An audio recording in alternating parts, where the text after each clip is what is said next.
don't we jump into a My study? favorite segment of the week, Rodney. To think I almost canceled it, Karen. To think, of course, you would not. This one actually, I believe we posted on your page not too long ago. It just, every time you look at the date on these studies, it literally just came out.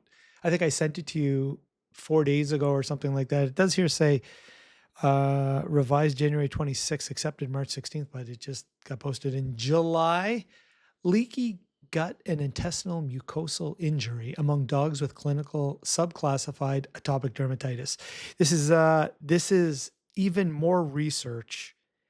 I remember, if you remember, I was watching. There was like an episode of Dr. Mike that popped up. He was talking about, I think, Mark Hyman, and he said there's no research pertaining to dysbiosis. It's not a thing. And then we said it to Dr.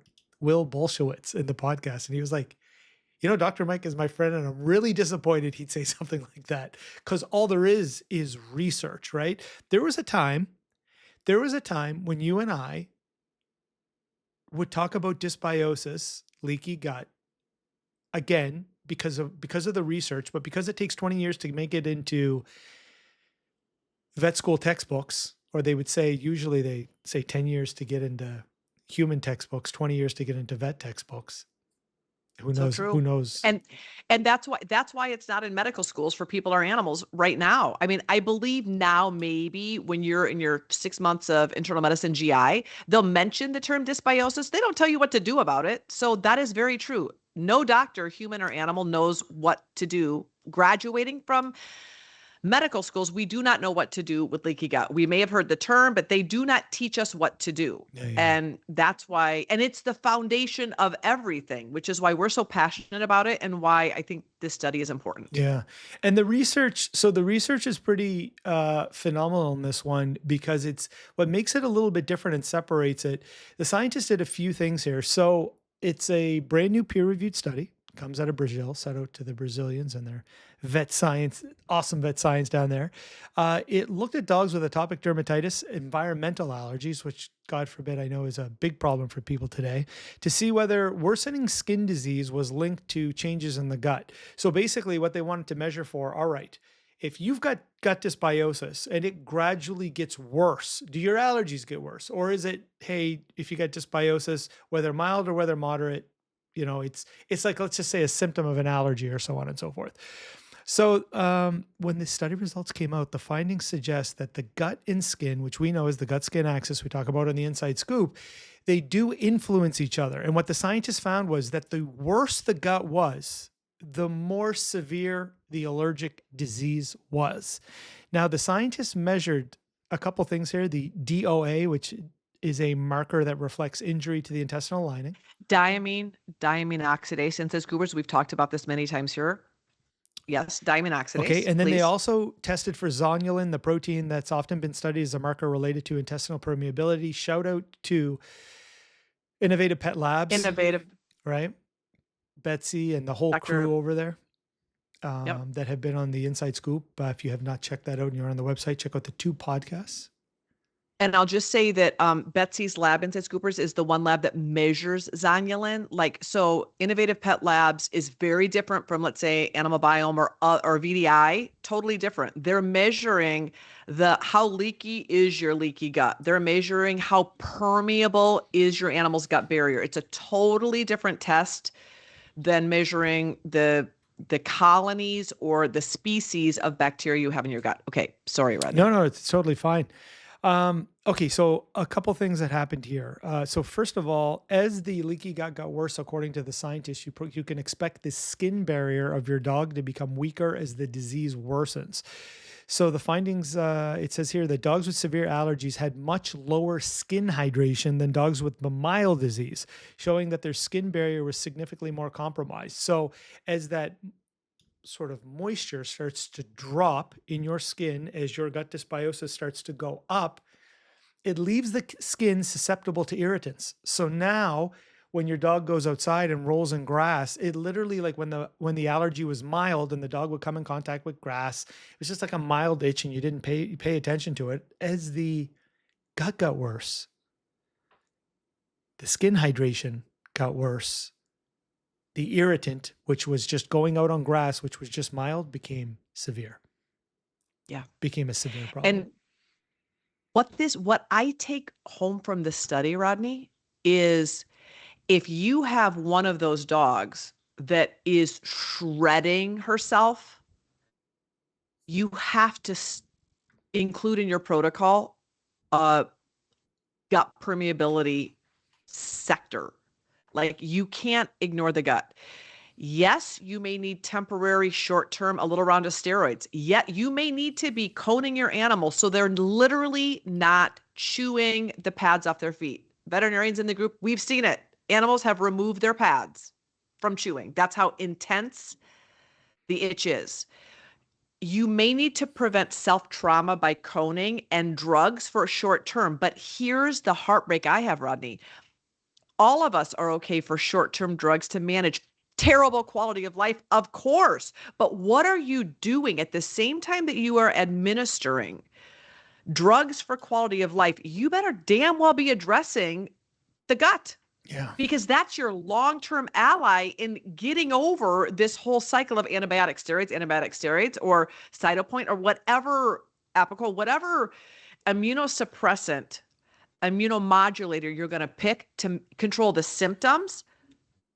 That is your short-term game to improve quality of life. Yes, do it, but don't you ever take those drugs as your sole solution, because it isn't a long game strategy. What is in that protocol that's going to help address the dysbiosis, the leaky gut, the fact that your animal's skin barrier is degrading by the day unless you are at the same time simultaneously, while managing symptoms, allowing your animal to not chew themselves crazy? What are you doing to better manage things next week, next month, next year? You have to address gut. And I think that this is the missing piece of why integrative or proactive functional medicine doctors and conventional vets argue, is we're saying things like, you have to look at the long game strategy and include gut health. And they're like, what? Yeah. Huh? Yeah. It's because you can't see the connection, right? How do you see the gut and the skin connection, that gut skin axis? And now you can. And we would talk about, especially when you would, and your colleagues would talk about it before, for those in the unknown, it seemed wild, right? It just seemed like a wild thought, just like how probiotics Well, seem wild, yeah, exactly. right? People just think you're crazy. Now, People just think you're I do crazy. want to Yeah. come back. I do want to touch on what you're saying, but there's a couple more quick points here that came up. And if any of the folks over at Pet Innovative Labs are watching today, this is really interesting. And I was telling you, Karen, earlier in the week, that I wanted to reach out to them because this is what was interesting. So there's a few findings that were unexpected according to the scientists. The first one was that leaky gut markers went down instead of up. That is weird. So zonulin, right? So most people expected that the biomarker zonulin, which is commonly associated with leaky gut, I know that's one of the markers that they test over at Pet Innovative Labs. It's Innovative Pet Labs. Innovative Pet Labs. That biomarker, actually, as it was mild, I think it measured at 14.67. And when it was severe, it measured at 10.89. So it actually, the lower that it got, the more severe the issue. So the authors acknowledged that this was unexpected. It may suggest, or it may reflect more complex changes in the gut barrier than simply more than just zonulin. More zonulin equals more leaky gut. So that never got answered. Now, in terms of the DOA, that one did work according to plan. In other words, one of the clearest findings, they said that it's steadily declined as the allergy severity increased. So dogs with worst skin disease had the lowest DOA levels, suggesting greater intestinal mucosal injury. We already talked about the hydration. So between a mild allergy to a severe allergy, there's a 70% drop in that skin hydration in dogs with advanced atopic dermatitis. Skin pH didn't change. And here's the last point I want to make. The authors, and you've talked about this, You've talked about this.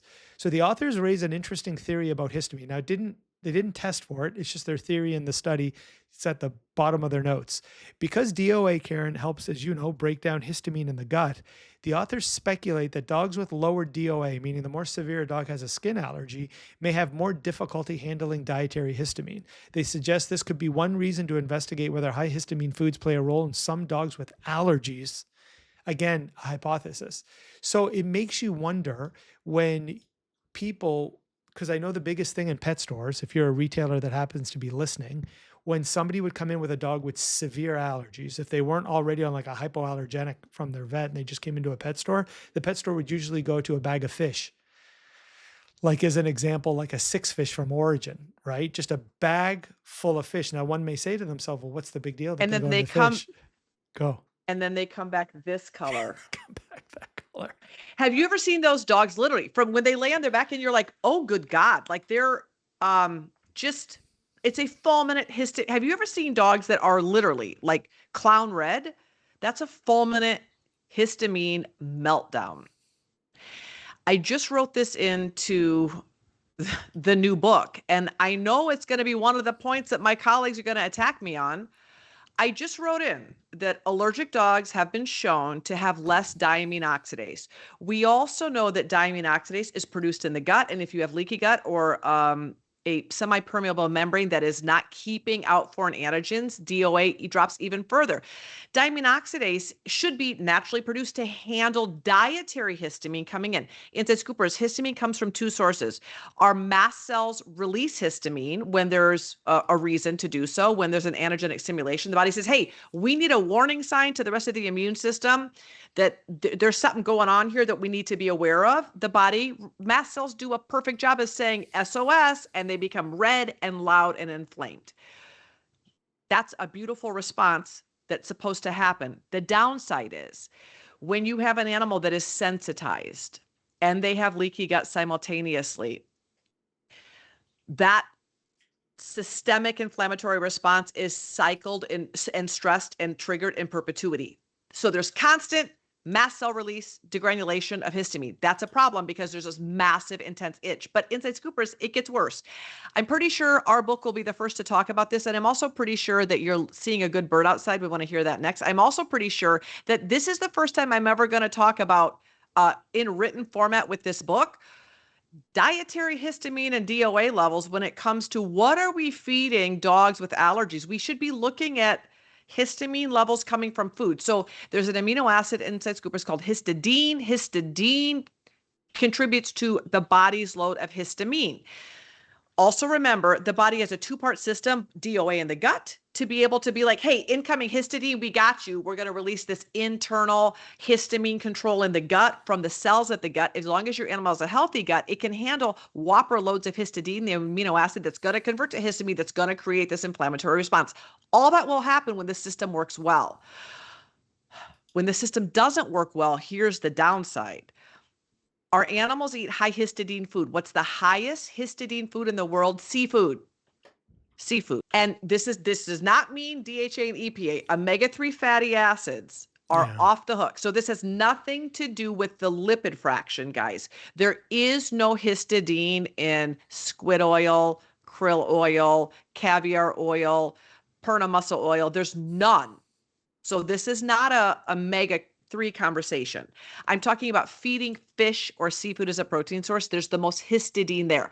What I write into the book, Rodney, is I say, if you have an animal with a lot of allergies and a lot of potential gut issues, we're going to give you a low histidine recipe that helps build DOA in the gut. And we're also going to give you DOA building strategies. So it's a 1-2 punch. We're going to manage histamine reaction from mast cells through key targeted nutraceuticals. And we're going to put you on a low histidine diet to manage DOA in the gut. I'm pretty sure it's the first book that's ever going to tackle allergies this way. And I'm also pretty sure my colleagues are going to be like, here she goes again. What I'm basing this entire evidence on is the overwhelming human evidence and then now emerging evidence that this exact same thing that's happening in people is happening in dogs. Of course it is. We have the exact same physiologic response to DOA in the gut. So why not tackle this with a 1-2 punch? And I love this study because it's hinting at the fact that we should be examining food-based histamines.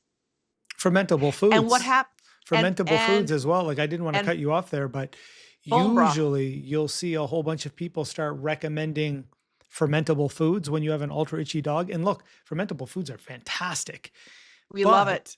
But when you think about this, if the Not right dog's now. gut is damaged, and as it That's becomes right. more damaged, and as because the skin becomes more dry, and as the dog has more severe allergies, bringing in something fermented could be catastrophic, which is why sometimes you hear the time when people will go on like kefir or something like fermented, and And then it's like the 4th of yes, July, man, that dog lights up that's right. and it's a problem. That's right.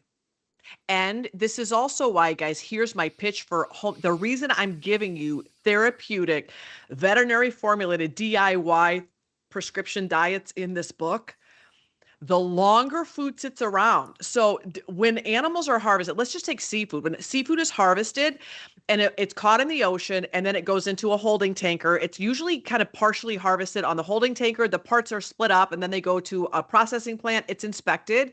Everything that fails goes into pet food. Everything that passes goes into the human food chain. We're a couple days out at that point. Stuff that goes into both of those qualifiers then get divided into shelf stable, and then it goes through a rendering process that makes it dried and dehydrated to make sure it doesn't become mold and rancid and kill you with E. coli and other things. And then the fresh stuff goes on ice and is frozen to stabilize it that way. Everything that fails human inspection goes into pet food, and everything that goes into pet food then becomes basically rendered to be able to make it shelf stable. This is where fish meal comes about. This is where every single dry food on the market, when you say it's fish, it's not fresh fish, guys. It's fish meal. It's trout meal. It's salmon meal. It's all the meals. Every day that those proteins, even though they're stabilized, every single day that they're sitting in a warehouse, they're growing histidine. The levels of histidine and the reactive components are just growing. The longer the time food is stored, the more allergic reaction your animal can have. That's one of the pitches why I make in the book when people say, I've tried a whole dietary trial. I've done the whole food elimination thing. It doesn't work for my dog. My dog is still red and itchy. Yeah, but have you tried a fresh food dietary elimination trial? Because you just cut your histidine reaction by 98%. Feeding a brand new food, you get the food fresh, you make it, you serve it. Super low histidine. The DAO in the gut can work. It's not overwhelmed by 3.5 months of transport, 3.5 months of processing, and then a 1-year shelf life. All that's gone. This also plays into bone broth, guys. That's one of the reasons in the Forever Dog books, we told you that we have a 4-hour fast bone broth. The longer that you cook foods, the longer that foods sit around uneaten, the more this reaction and histidine and inflammatory reaction occurs. So there is something to say about the mechanism behind fresh food diminishing allergic reactions, and that comes down to how long the food is sitting around and what happens to food when it does sit around.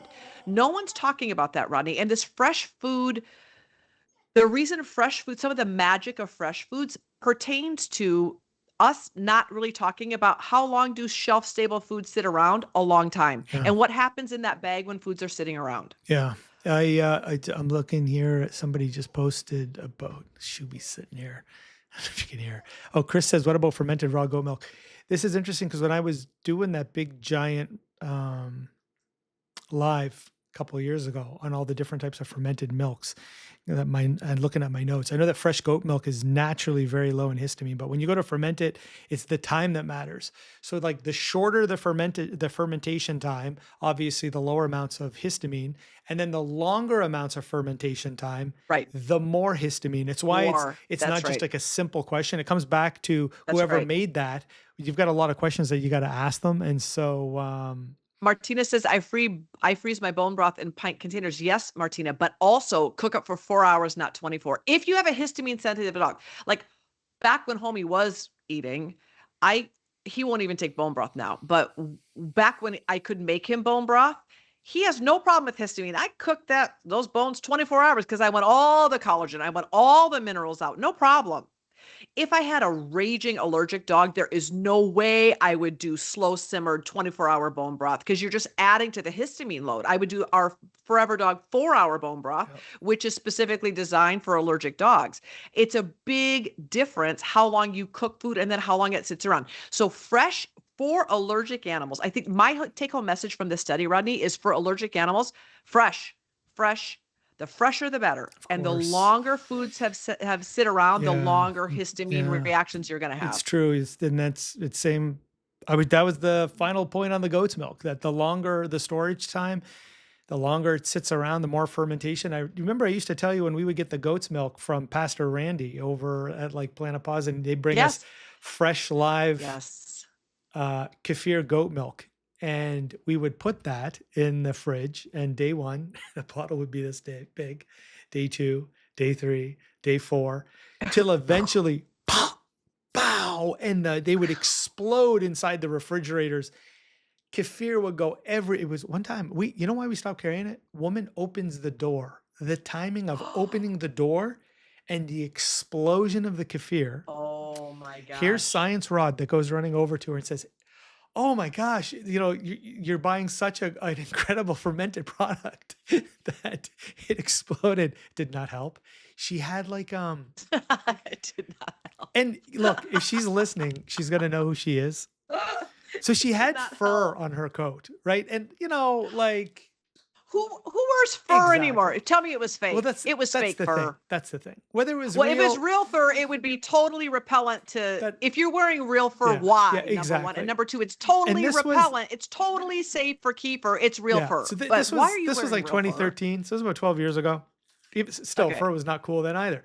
But it could have been fake. It could have been real. The point is, it got into it, and then she turned around and said, "Somebody's paying for this jacket and the dry cleaning." And I remember like we had to call the farm and be like, we can't go 50 billion CFUs anymore. We're gonna have to tone those babies down." It was so bad. Sarah says, "I remember that." Because Sarah, I remember because that. it was so bad here in my hometown. You go, We all remember the potential lawsuits. yeah, Yeah, I remember yeah. one time I was this is completely random, but I will remember, Blair, if you're watching, Meg, my client, I was performing a transition ceremony in my office. We just kind of clear the day and do all the things. And so I was in like maybe an hour into helping her kitty transition, and there was this wave of smoke coming under the door. Oh, jeez. And so I opened the door and just like this fog came out, and she's smoking the biggest peace pipe doobie. And this was like 15 years ago. And I was like, "Hey, Meg, we're in Chicago and weed is not legal. And I am A-okay with you smoking she goes, "It's not weed, it's a peace pipe." I said, "Yes, but it's not legal to smoke a big ass peace pipe in a medical facility. And I just am nervous about me and you going to jail." And I said, I want to open the window, like to vent. I wanted to vent it. And she's like, "No." Gosh. So Blair, you will also say, I remember that. When you're trying to manage lawsuits Yeah. with helping your clients. And I do think so I also like that Sarah says it's key fired, like it exploded. It's true. Yes. Yeah. It was Yeah. those are like always good situations that go bad very fast. Sandy Yeah, it's says, true. And yeah. also like right on the edge of lawsuit always. Yeah. Sandy says, when to introduce healing fermented products in the process. Well, this is, and Sandy, we're clearly talking here if the dog's DOA markers are extremely low, meaning Yeah. yeah, because we don't like, we're I'll not also saying, say, guys, because it's very clear. I love fermented products. I have fermented products in my yes. home. My dog gets fermented Yes. products. Fermented kefir is Yes. magical. I can show you all the incredible science, but it's in the situations of when, as those scientists just brought up, it's when that bacteria, that marker, or if you just tuning in that DOA, which helps break down histamine in the gut, if that's low, then your dog is going to have a hard time handling dietary histamine. So that's got to be measured. I guess a good question would be, and if anybody in the comment section knows this, does Innovative Pet Labs, I wonder, test DAO markers? That would be an incredible question to ask, because then if I had a dog who had flaming dysbiosis, I would definitely want to know if his DAO markers were low. And if they were, man, you should try to avoid high histamine foods at all costs.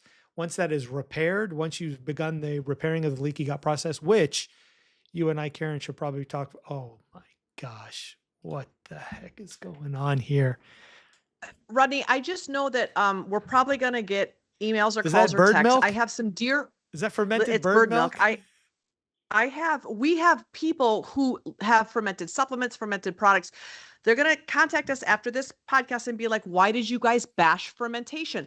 I just want to show this is what's on my counter at this moment. This is raw dairy kefir for my family. This is dairy-free coconut water kefir for my family. Ooh. We make fermented products every day at our house. We are not anti-fermentation.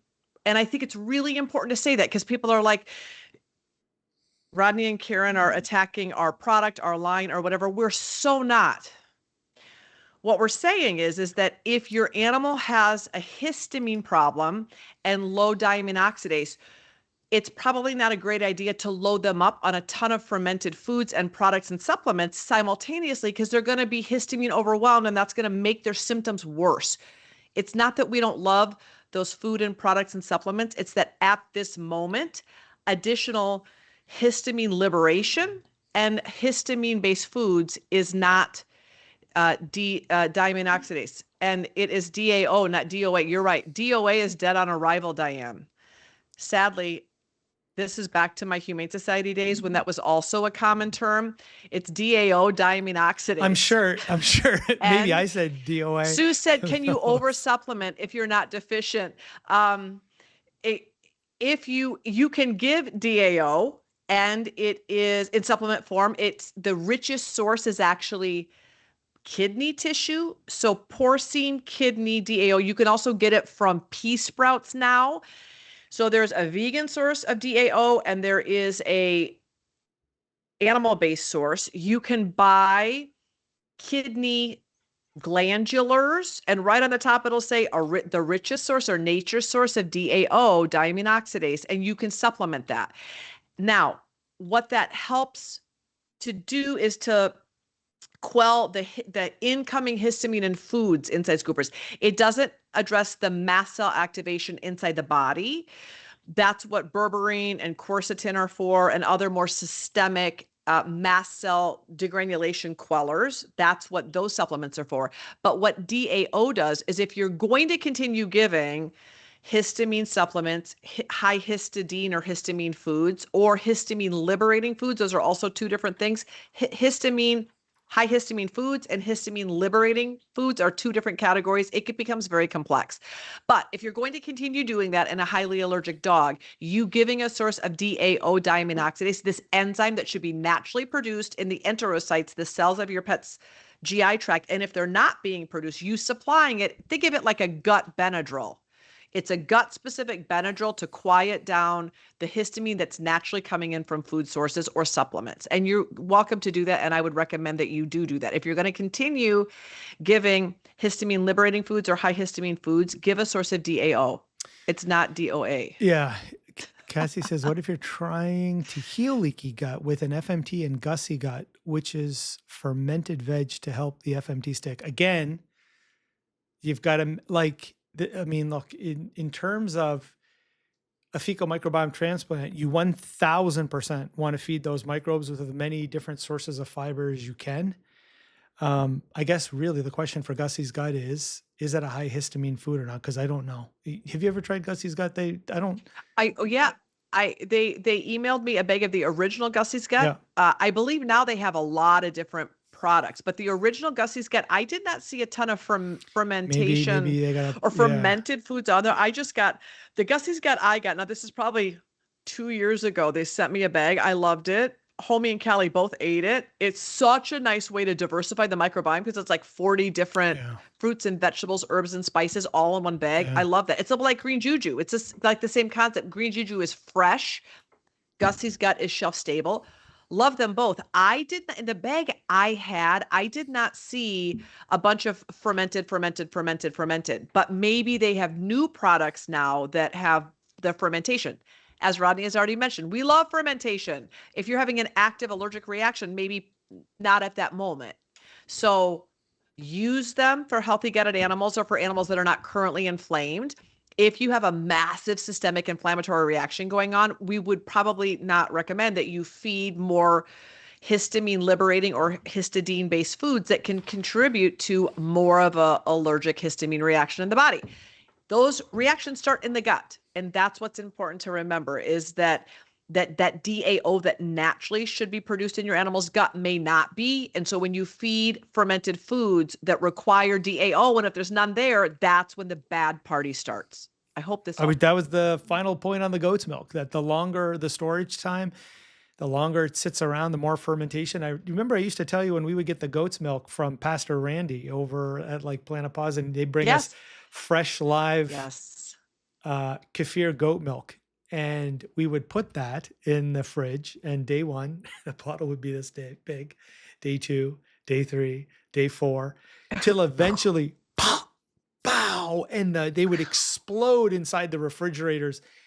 Kefir would go it was one time, you know why we stopped carrying it? Woman opens the door. The timing of opening the door and the explosion of the kefir. Oh my gosh. Here's Science Rod that goes running over to her and says, oh my gosh, you're buying such an incredible fermented product that it exploded. Did not help.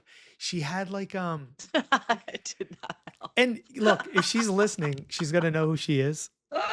So she had fur on her coat, right? And like, who wears fur anymore? Tell me it was fake. Well, it was fake fur. Thing. That's the thing. Whether it was if it's real fur, it would be totally repellent to. If you're wearing real fur, why? Exactly. Number one, and number two, it's totally repellent. It's totally safe for kefir. It's real fur. So but why are you? This was like 2013. So this was about 12 years ago. Still, fur was not cool then either.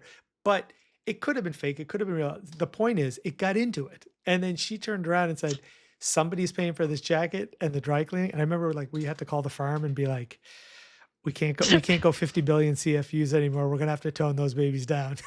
It was so bad. Sarah says, I remember that. Sarah, I remember that. It was so bad here in my hometown. We all remember the potential lawsuits. Yeah, I remember one time I was, this is completely random, but I will remember, Blair, if you're watching, Meg, my client, I was performing a transition ceremony in my office. We just kind of clear the day and do all the things. And so I was in like maybe an hour into helping her kitty transition. And there was this wave of smoke coming under the door. Oh, jeez. And so I opened the door and just like this fog came out, and she's smoking the biggest peace pipe doobie. And this was like 15 years ago. And I was like, hey, Meg, we're in Chicago and weed is not legal. And I am A-okay with you smoking she goes, it's not weed, it's a peace pipe. I said, yes, but it's not legal to smoke a big ass peace pipe in a medical facility. And I just am nervous about me and you going to jail. And I said, I want to open the window, like to vent. I wanted to vent it. And she's like, no. Gosh. So Blair, you will also say, I remember that. When you're trying to manage lawsuits with helping your clients. And I do think so I also like that Sarah says it's key-fired, like it exploded. It's true. Yes. Yeah. It was, those are like always good situations that go bad very fast. Sandy says, it's true. And also like right on the edge of lawsuit, always. Yeah. Sandy says, when to introduce healing fermented products in the process. Well, and Sandy, we're clearly talking here if the dog's DOA markers are extremely low, meaning it's, because we don't we're not saying, also say, guys, because it's very clear. I love fermented products. I have fermented products in my home. My dog gets fermented products. Fermented kefir is magical. I can show you all the incredible science, but it's in the situations of when, as those scientists just brought up, it's when that bacteria, that marker, or if you're just tuning in, that DOA, which helps break down histamine in the gut, if that's low, then your dog is going to have a hard time handling dietary histamine. So that's got to be measured. I guess a good question would be, and if anybody in the comment section knows this, does Innovative Pet Labs, I wonder, test DAO markers? That would be an incredible question to ask, because then if I had a dog who had flaming dysbiosis, I would definitely want to know if his DAO markers were low. And if they were, man, you should try to avoid high histamine foods at all costs. Once that is repaired, once you've begun the repairing of the leaky gut process, which you and I, Karen, should probably talk. Oh my gosh, what the heck is going on here? Rodney, I just know that we're probably going to get emails or Is calls that or bird texts. milk? I have some deer. Is that fermented It's bird milk? We have people who have fermented supplements, fermented products. They're going to contact us after this podcast and be like, why did you guys bash fermentation? I just want to show this is what's on my counter at this moment. This is raw dairy kefir for my family. This is dairy-free coconut water kefir for my family. Ooh. We make fermented products every day at our house. We are not anti-fermentation. And I think it's really important to say that, because people are like, Rodney and Karen are attacking our product, our line, or whatever. We're so not. What we're saying is that if your animal has a histamine problem and low diamine oxidase, it's probably not a great idea to load them up on a ton of fermented foods and products and supplements simultaneously, because they're going to be histamine overwhelmed, and that's going to make their symptoms worse. It's not that we don't love those food and products and supplements. It's that at this moment, additional histamine liberation and histamine-based foods is not diamine oxidase. And it is DAO, not DOA. You're right. DOA is dead on arrival, Diane. Sadly, this is back to my Humane Society days when that was also a common term. It's DAO, diamine oxidase. I'm sure. Maybe I said DOA. Sue said, can you over supplement if you're not deficient? If you can give DAO, and it is in supplement form, it's the richest source is actually kidney tissue. So porcine kidney DAO. You can also get it from pea sprouts now. So there's a vegan source of DAO, and there is a animal-based source. You can buy kidney glandulars, and right on the top it'll say the richest source or nature's source of DAO, diamine oxidase, and you can supplement that. Now, what that helps to do is to quell the incoming histamine in foods inside scoopers. It doesn't address the mast cell activation inside the body. That's what berberine and quercetin are for, and other more systemic mast cell degranulation quellers. That's what those supplements are for.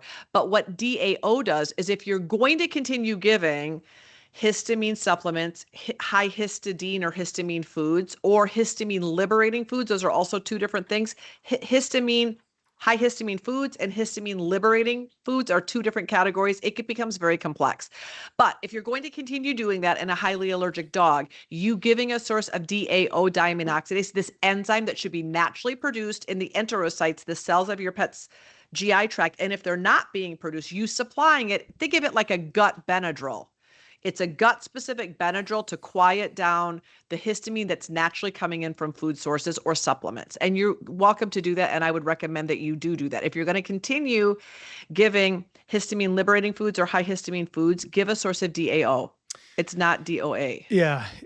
Cassie says, what if you're trying to heal leaky gut with an FMT and Gussie gut, which is fermented veg to help the FMT stick? Again, you've got to, like, look, in terms of a fecal microbiome transplant, you 1000% want to feed those microbes with as many different sources of fiber as you can. I guess really the question for Gussie's gut is it a high histamine food or not? Because I don't know. Have you ever tried Gussie's gut? They emailed me a bag of the original Gussie's gut. Yeah. I believe now they have a lot of different products. But the original Gussie's Gut, I did not see a ton of fermentation Maybe they got or a yeah. fermented foods on there. I just got the Gussie's Gut I got. Now, this is probably 2 years ago. They sent me a bag. I loved it. Homie and Callie both ate it. It's such a nice way to diversify the microbiome because it's like 40 different Yeah. fruits and vegetables, herbs and spices all in one bag. Yeah. I love that. It's like green juju. It's just like the same concept. Green juju is fresh. Gussie's Gut is shelf stable. Love them both. I did not, in the bag I did not see a bunch of fermented, but maybe they have new products now that have the fermentation. As Rodney has already mentioned, we love fermentation. If you're having an active allergic reaction, maybe not at that moment. So use them for healthy gutted animals or for animals that are not currently inflamed.